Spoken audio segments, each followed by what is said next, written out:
Okay, so hello grade 7. Welcome to week number 4. So this time we will focus on earthquake and tsunami simulations. So this will serve as your performance task. So make sure to pay close attention. And so for those teachers na nanonood naman po ng video na to, so this week is just a performance task. So more on it's your strategies whether you will discuss it thoroughly or you will just instruct your students, okay, to create a simulation, like for example, a role playing. But before that, syempre, you have to guide them, okay, on what to do. Okay, so it's a simulation on earthquake and tsunami. So these two events is interconnected, okay, because after an earthquake, there are possible tsunamis, okay, that may occur, especially if that earthquake happened underwater.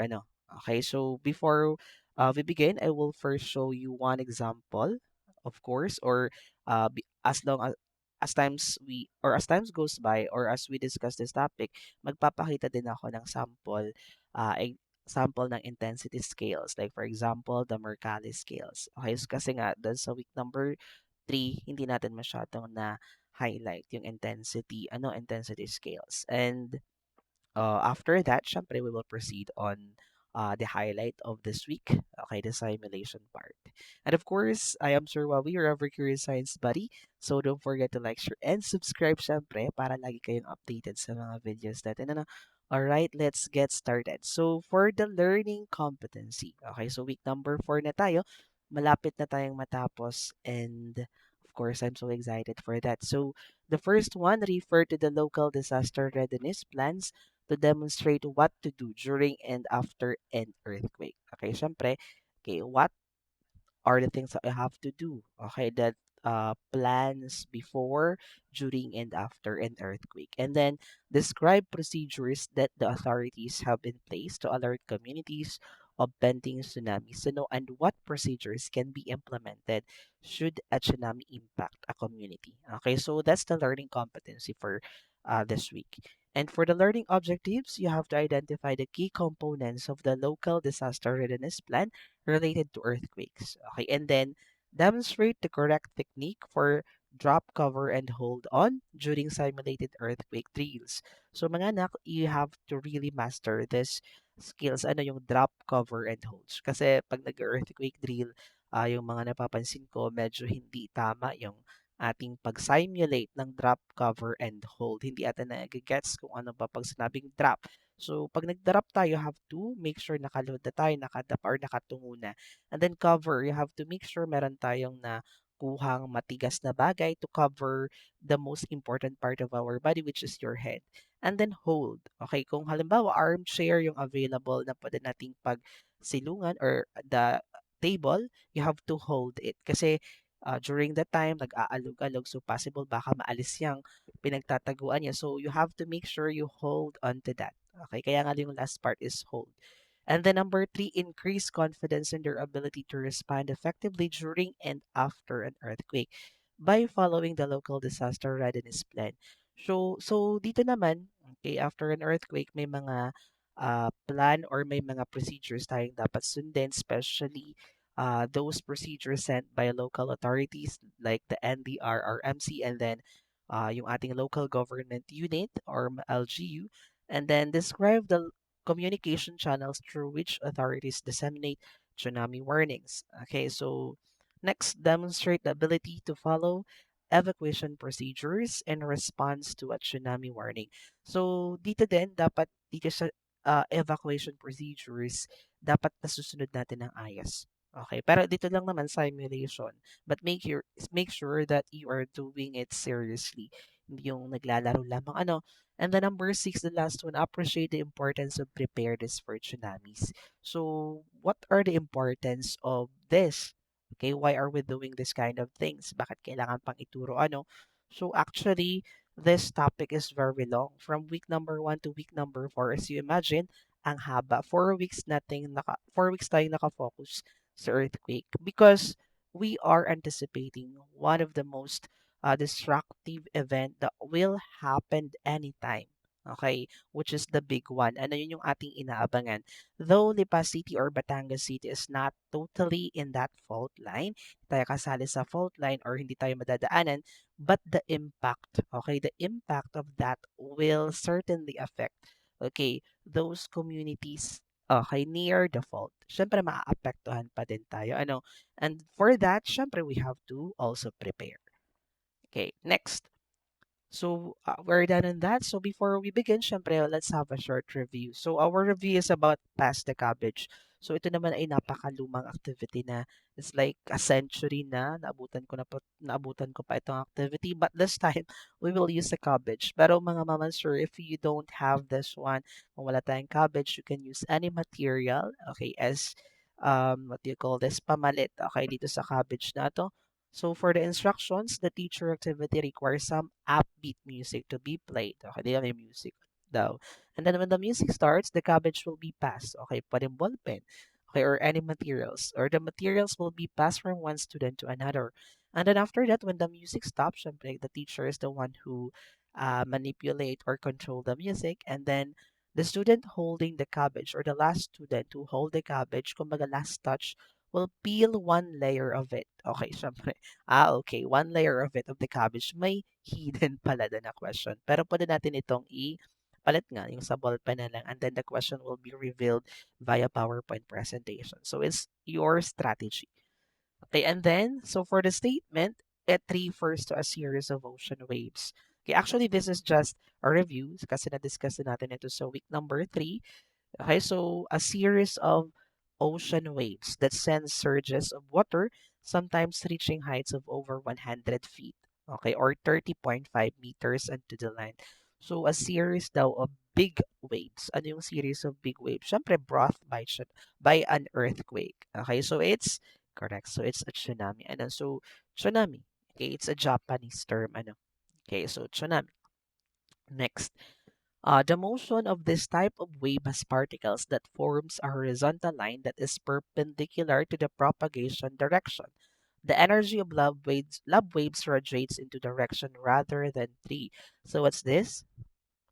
Okay, it's love waves. Nandun na din sa question ano. Okay, nandun na yung sagot sa question. And this is an example of surface wave as we discussed in week 3. And one of the most destructive type of seismic waves because these seismic waves travel, okay, within the surface of the earth. Okay, unlike the body waves, yung body waves kasi natin, it's inside or beneath, nasa ilalim, nagta-travel. Pero itong surface, like the love wave and the Rayleigh wave, they traveled within the surface of the planet. Okay, after it is released within the focus. Okay, dun sa pinaka-source ng earthquake.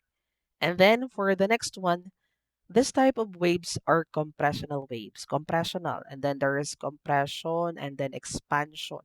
Okay, parang biglang siniksik and then after that parang biglang hihinatin. Okay, kumbaga parang bigla natin baba natin from being siksik and then biglang luluwag ng very instant. So ano yung type ng wave na ito? Okay, this type of wave can travel through solids, okay, pwede ring liquids and gases. Okay, they propagate through a substance by compressing and expanding alternately.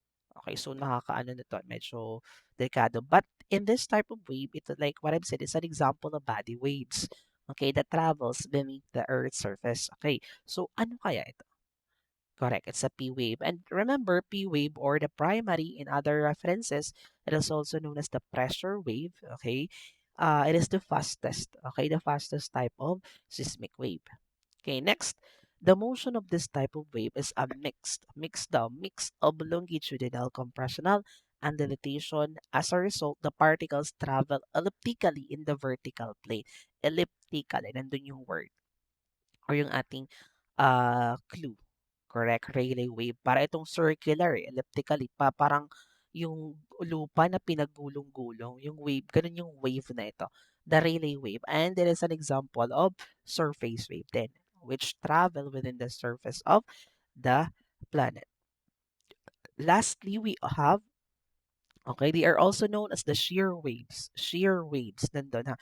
And they can only propagate in hard, solid materials by vibrating particles into the direction particles in a direction perpendicular to the propagation. Shear waves.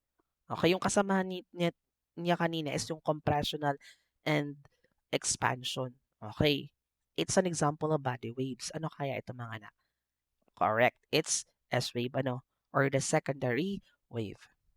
So we are done on our review part. So it's just a review naman kasi we already discussed it thoroughly in week number 3. So no need to um repeat it. Okay, ano? So let's proceed on our activity number 1, preparing my emergency go bag.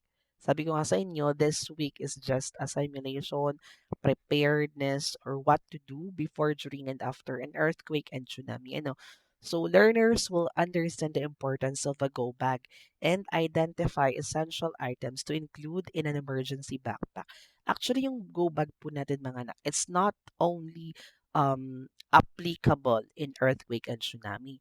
Okay, so the go bag is an important things that you have to prepare at home kasi pwede natin siyang gamitin not only in earthquake or tsunami, pwede din siyang gamitin sa typhoons or any other disaster.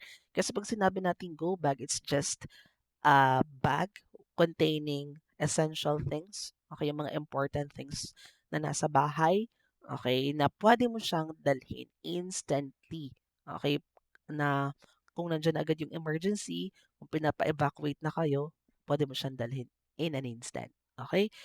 Sige. So for the instruction, the teacher will explain that having a go bag or emergency backpack is important in case of a disaster. Like what I've said earlier, it's not only applicable sa earthquake or tsunami, any type of disaster, okay, pwedeng dapat meron tayong go bag. Okay, the teacher will then tell the learners to imagine they are preparing their own emergency bag. Okay, so you have to imagine daw ano. So let's say you are at home. Okay, so and then I gave you an empty bag.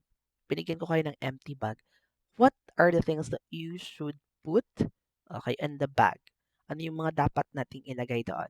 Okay, so sige, later na yun. Ano? So first question, what is a go bag? Ano ba yung tinatawag nating go bag or emergency backpack?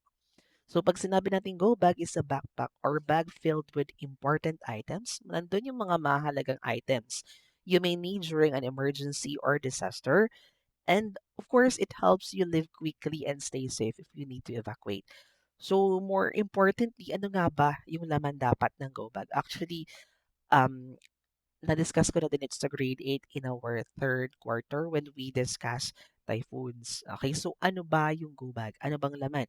Like for example, food. Dapat may food. Pero hindi naman yung buong laman ng ref is ilalagay doon. So yung essential, like for example, mga delata or yung canned goods, okay, yung mga hindi agad na sisira, ano. And then, we need to also put medicines, okay, or emergency kit. Dapat meron doon. Or medicinal kit. Doon yung gamot, mga bandage, or kung ano man sa pang first aid. Ano pa yung meron? Bukod doon, dapat syempre may water, may flashlight, okay, and then may batteries, okay, and then pwede nating i-include yung mga power bank kasi it's essential na din kasi we are in this modern era na, okay. Dapat nandun din sa ating go bag yung mga important documents na nasa bahay. Like for example, yung mga titles ng ating properties or kung ano man, dapat nandun. Okay, so mga cards ninyo, so nandun din sa go bag. Ayan, next. So, if there is a disaster, what are the essential things that you will pack in your bag? Sige, ano yung ilalagay natin? I will pack food. Siyempre, nandun yung food. Water, first aid, and important items. Okay. And then, when should you prepare your things in an emergency bag? Kailan ba dapat natin i-prepare yung go bag? Habang ba? Pag nandiyan na ba yung bagyo, saka tayo magpe-prepare? Or pagkatapos na ng bagyo? Okay, or pagkatapos ng lindol, or habang lumilindol? Kailan ba dapat natin i-prepare? Of course, you have to prepare your emergency go bag before a disaster happen. Dapat meron na tayong nakaseparate na go bag sa bahay. Okay, so kahit wala pa yung disaster, dapat meron na. Okay? And then, when should you prepare your things in an emergency bag? Kailan? Being ready. Okay. Helps. Okay, bakit? Okay, yung question natin is you have, I will, ano po, I will change the question. Wait. Okay, so this is the question. Why is it important to be ready? Bakit kailangan natin maging ready at all times? Ano? So, for this one, okay, being ready helps keep you safe and survive. Okay, yung maganda na lagi tayong ready because it will save your lives. Okay, so tandaan natin, mas magandang handa palagi. Okay, next, for our activity number two, unlocking new vocabulary. So we will unlock some of the words that we will encounter, okay, as we discuss this topic. So learners will understand the meanings of the new words using clues and context. Okay. So learners will answer the pick the word activity to reveal the mystery word. So subukan nga natin. So yung ating first picture, ano kaya yan? It's a Correct. It's A, may arrow inside the box. So, in. Okay, plus. Ano yan? 10. And then plus. Ano yung nakikita mga buildings? City. Okay, so ano yung word natin? Can you guess the word? Correct. Intensity. Okay, so did you get it? Sige. Next. Ano nakikita natin? May mga baril, may mga tao. It's war. Plus, may lightning na icon. And then light. So, ano kaya? Minus light daw doon sa lightning. So, babawasan natin yung word na lightning ng light. Ano yung matitira? It's ning. So, pag nagsama, warning. Okay, sige. And then, what about this one? Okay, red plus T plus nest. Okay, readiness. Okay. And then, correct, Eve, act, you. Okay, evacuate. Okay, 8 pala to. 8, evacuate. Ayan. And then, ano, kung nahuli yung 8, ano. Okay, and then we have sim. You, late. Okay, it's simulate. So, hopefully, ayan. So, it's a measure of the strength of shaking. Okay, ano ba yung tinatawag nating intensity? Yung una nating word na na-unlock. A measure of the strength of shaking experience in an earthquake. So, in week 3 na highlight ko na to. Pag sinabi nating intensity, ang minimeasure niya kung gaano kalakas yung pag-shake, okay, nung ground. Okay, so from intensity 1, 2, 3, 4, 5. Okay, while magnitude, ano nga ulit yung magnitude? The magnitude is the strength of the earthquake. It's the energy released from the focus. Magkaiba sila. Pag intensity, ang sinusukat yung pag-shake ng ground, yung damage sa paligid. Pag magnitude, kung gaano kalakas yung na-release na energy ng earthquake. Okay, next. Warning. So a warning is a statement or event that indicates a possible or impending danger, problem, or other unpleasant situation. So, okay, lagi namang nagbibigay ng warning ang ating mga local authorities or yung ating mga agencies responsible for this disaster. Okay, kung halimbawa may mga na detect sila, okay, nakakaibang bagay, agad nila itong ipinapublic, okay, for uh, the public to become aware of what will happen. Ano? And then, syempre, pag may warning, okay, yung public or the people will prepared, okay, for it. Okay, and then makakalas din tayo sa mga casualties. Okay. Next, readiness. The state of being fully prepared for something. Ready. The state of being fully prepared. So, lahat naman tayo, we are meron tayong chance na maging ready as always. Okay. Parang choice din naman itong readiness. So, habang wala pa yung earthquake, dapat nagre-ready na din tayo. Pero kung hindi pa, ayaw mo eh. It's your choice. Okay. Evacuate. So, pag sinabi natin evacuate, remove, or someone from a place of danger to a safer place. So, evacuation, alisin natin yung mga tao sa isang lugar kung saan mapanganib at dadalhin natin dun sa mas ligtas na lugar. Okay, so mostly ang mga evacuation center dito sa atin, ang ginagamit is yung mga gymnasium, okay, or school.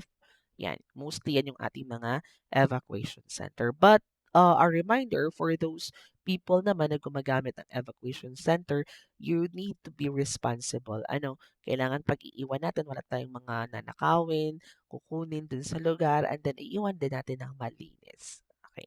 Next, simulate. Okay, to produce a situation or event that seems real but is not real. I know, especially in order to help people learn how to deal with such situations or events. Like for example, Okay, ako kasi lagi nagpapa-drop, cover, and hold. Kasi dito sa amin sa school, um, shifting kasi. So, mostly yung earthquake drill kasi is nangyayari 'pag umaga, okay noong last year ano. So, sa panghapon parang hindi namin nagagawa. Pero ako as science teacher pinapagawa ko pa din. Okay, pero ngayong year na 'to, okay both, morning shift and afternoon shift nagkaroon din ng chance na maka-experience ng simulation activity 'pag may earthquake drill. Okay, so itong simulate naman, parang gagawa tayo ng isang event na parang totoo na let's say may earthquake na, imagine na lang and then ano yung gagawin natin? Okay, yun yung simulation. Okay. And then activity number three, understanding intensity scales through a video. So learners will understand what intensity scales are and explain their importance. So meron akong ipi-play na video dito. Okay, itong video na to is about intensity scales like the modified Mercalli scale and the Rossifari scale. Measure the amount of shaking at a particular location. So hopefully, mapanood ninyo itong video na yung link po ay nasa description ng video. So, para mas masagot natin or maintindihan natin yung discussion. Okay, so compare the damage caused by an earthquake. What can you see about the two pictures? Okay, so yung gagamitin natin dito is intensity scales. Okay, we will assess syempre based on the picture. Talagang mataas yung intensity ng lindol. Okay, kasi dito sa ating first picture, mataas kasi nawasak. Okay, dito naman sa kabila, nag-crack, may crack sa mga walls. Okay, so in the two picture, ano yung mas mataas ang intensity? Okay, syempre yung first, and then yung second naman mas mababa. Pero syempre, okay, it depends pa din sa structure. Okay, sa structure.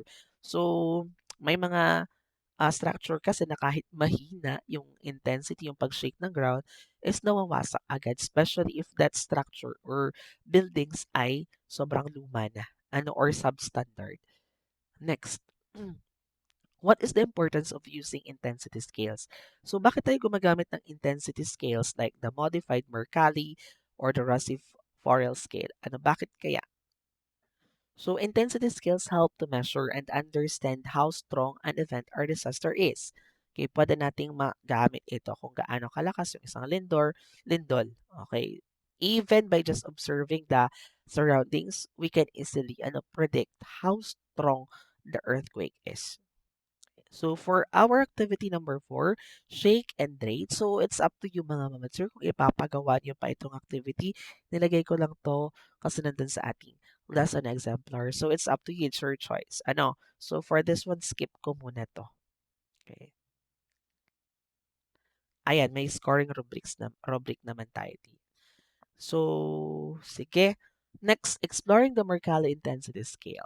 So, learners will understand the Mercalli intensity scale and explain how it describes earthquake effects. Okay, so meron tayo dito. So, this is one. The modified Mercalli intensity scale. Let's start with intensity number 1. It is described as not felt. Okay, so pag intensity 1, according to Mercalli or modified Mercalli intensity scale, not felt except by a very few under especially favorable conditions. So dito sa intensity 1, hindi pa masyadong nararamdaman yung pag-shake. Okay. Intensity 2, felt only by a few person at rest, especially on upper floors of buildings. So dito sa intensity 2, nararamdaman na ito ng mga nasa upper floors. Okay. And then intensity 3, weak. Felt noticeably indoors, standing cars may rock slightly. So mostly yung mga nasa bahay lang or nakatigil sa bahay, baka maramdaman na to, yung pag-shake. Even yung mga nakapark na mga sasakyan sa parking area, pwede nang what do you call this, gumalaw ng slight. Okay, next. Intensity 4. Kino-consider pa din siya as light, felt indoors by many, madami na ding makakaramdam. Yung mga dishes natin, windows and doors may rattle. Medyo may pag-shake na ng konti. Intensity 5, moderate. Okay, felt by nearly everyone, mostly na. Okay, some dishes and windows, okay, broken. Possible may mga mabasag na dito. Intensity 6, ito na, kino-consider na natin ito as strong, felt by all. Ramdam na ng lahat. Some heavy furniture move. Yung mga cabinets natin pwede nang bumagsak or madamage. And then intensity 7, very strong. Okay, so malakas talaga.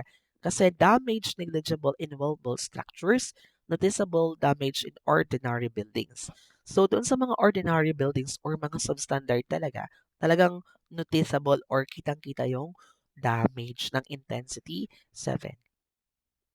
Intensity 8. Okay, partial collapse in ordinary buildings. Okay, chimneys and monuments may fall.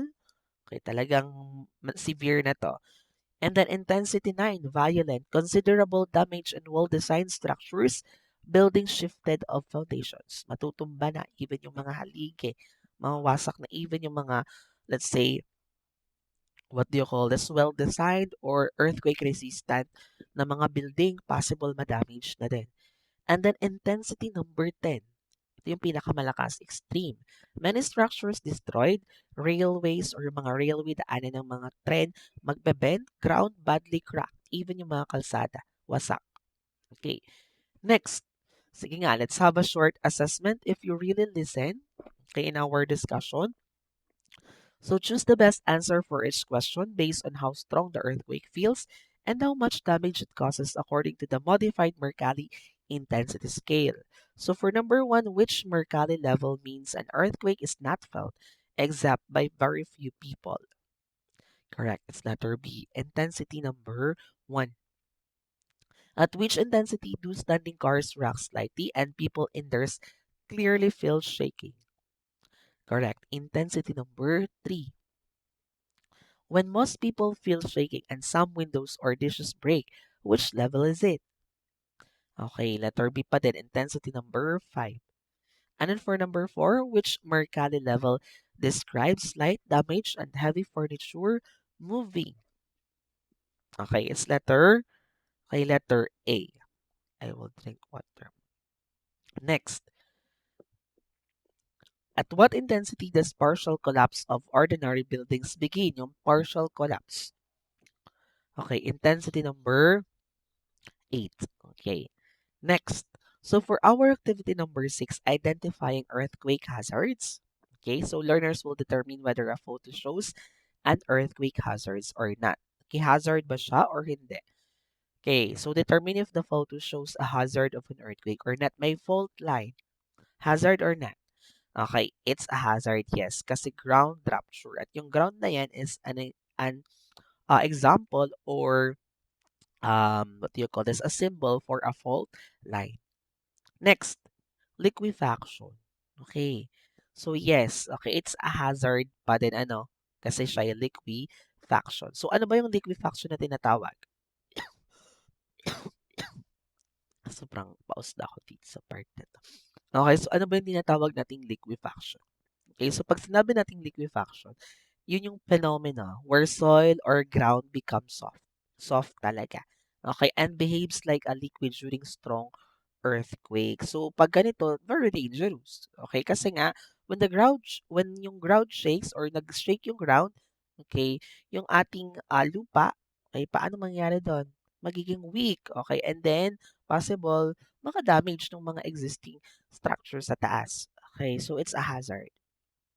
Next, determine if the photo shows the hazard, the drop, cover, and hold.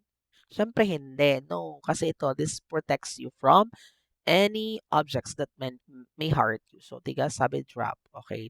Talagang yuko na talaga pa ilalim. Cover. Kumanap ng pang-cover. And then hold. Yung kung saan ka tumago. Okay. What about this one? May mga bitak. Okay, syempre is a hazard kasi yung mga bitak na yan can crush people and cause serious injuries. So, pag may mga bitak ng bahay, ay pwede nang ipakumpuni. Ano? What about this one? Sunny day. Siyempre, no, sunshine doesn't get affected by earthquakes. Wala naman yung kinalaman sa lindol. Okay. Next, okay, activity number 7, disaster readiness plan, simulation earthquake. So at the end of the activity, you should be able to demonstrate your understanding of local disaster readiness plans by simulating appropriate action to take during and after earthquake. So, dito mga anak, pwede ang mga mamansur, i-highlight din natin yung drop, cover, and hold. Pwede tayo magpa-roleplay dito or kung ano mang gawa.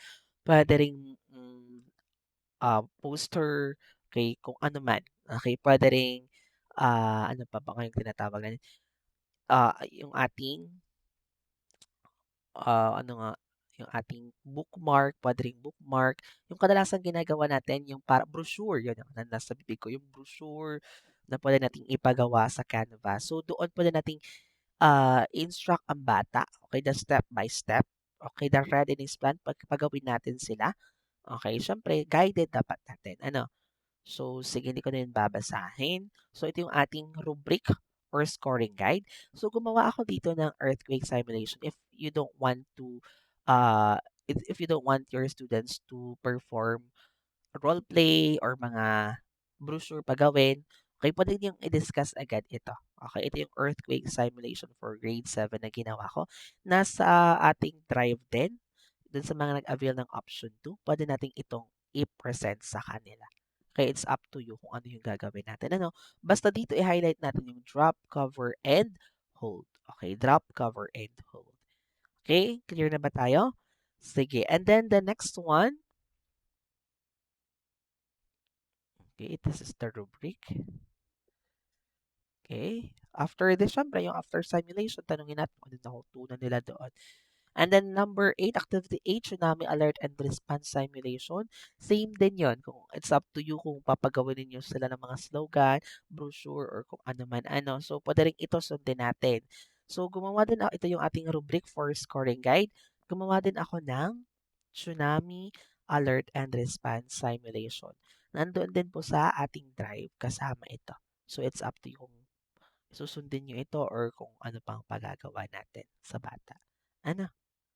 Okay. So, dito sa atin, baka may magtanong, bakit puro ganito yung pinagawang activity? Kasi ang aking na-assess lang dito is, syempre, simulation to. So, dapat, ang bata talaga is matuto with their experience on hand or kumbaga, hindi yung discussion, kumbaga, mas maaalala kasi nila yon kung enact nila talaga or ginawa nila. Okay? Kaya, mas maganda itong ipa-performance task sa kanila. Okay, so proceeding tayo sa formative assessment.